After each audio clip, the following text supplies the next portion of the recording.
Imagine you are a king, but you have lost everything. You have no castle, no soldiers, and no food. You are hiding in a cold, muddy swamp in the middle of the night. A huge army of Vikings has taken over the entire country. They have won every battle and defeated all the other leaders. You are the last one left. The Vikings are hunting you right now, and if they catch you, your country will be gone forever. It looks like it is game over. But this isn't the end of the story. It is actually the beginning, because the man hiding in that swamp is about to do something impossible. He is going to come up with a brilliant plan to fight back and save his people when all hope is lost. This is the amazing story of Alfred, the only king in history to be called the Great. To understand why Alfred was so special, we first need to look at what England was like over 1,000 years ago. Back then, England wasn't one big united country like it is today. It was actually broken up into many small kingdoms, almost like different teams. But then, a scary new enemy arrived on ships from across the sea, the Vikings.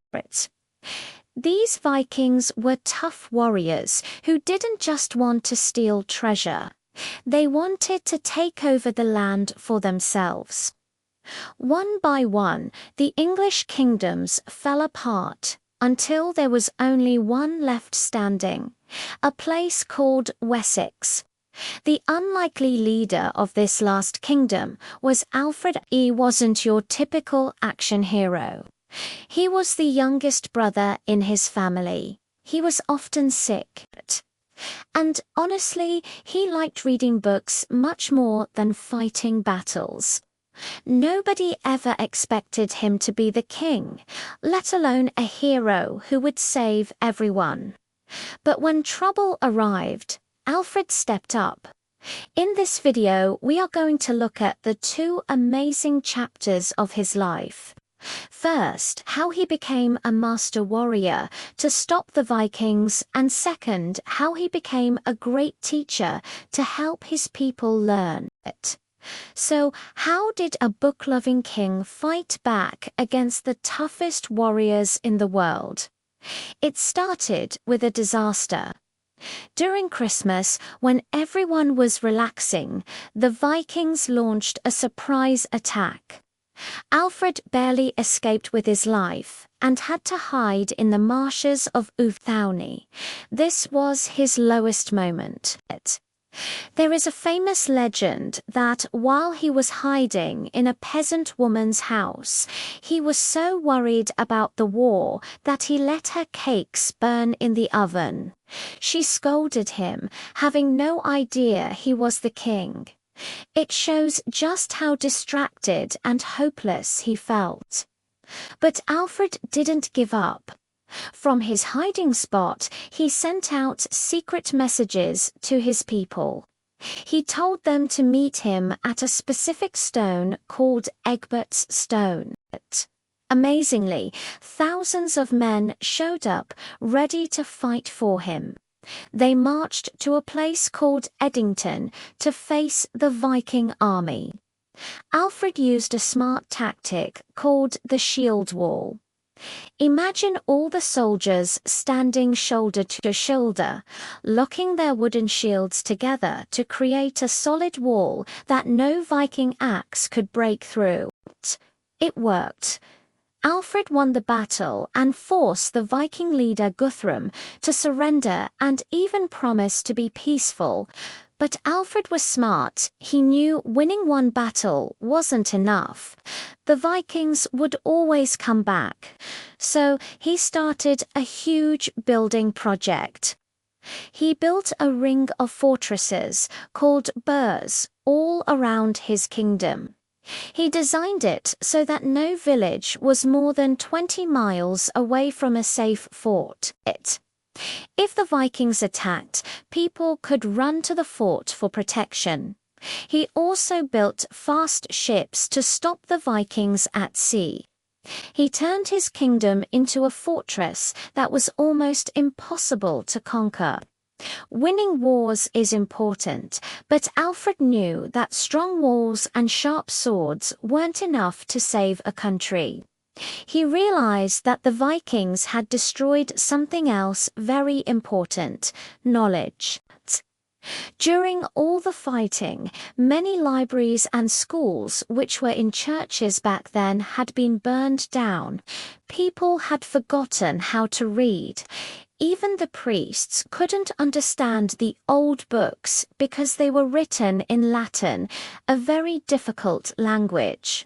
Alfred didn't want to rule over a kingdom of uneducated people. He believed that to be strong, his people needed to be smart. So he came up with a bold new idea. He asked, "Why are we forcing people to read in Latin? Why don't we just write books in English, the language everyone actually speaks?" This changed everything. Alfred invited the smartest teachers he could find to come to his court. He even started translating books himself. He took important books about history, religion, and philosophy and turned them into English so that normal people could understand them. He wanted every young person who was free to learn how to read. He even created a special tool to help people follow the lines of text in a book. One of these famous tools was found years later and is called the Alfred Jewel. But he didn't stop at books. He also fixed the laws. He looked at all the old rules and the laws from the Bible and combined them into a new book of laws. He made sure that judges were honest and that they didn't take bribes. He wanted to make sure that whether you were rich or poor, you were treated fairly. Alfred proved that a truly great king doesn't just protect his people's bodies with forts. He protects their minds with education and justice. So, why is Alfred the only English king in history to be called the Great?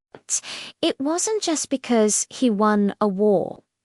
Plenty of kings have won wars. It was because he saved his country in two different ways. First, he was the shield that stopped the Vikings from taking over everything. Second, he was the teacher who made sure his people didn't forget who they were. Alfred never got to see England become one big, united country. That job was actually finished by his grandson Athelstan years later. But Alfred was the one who built the foundation. He planted the seeds that allowed England to grow.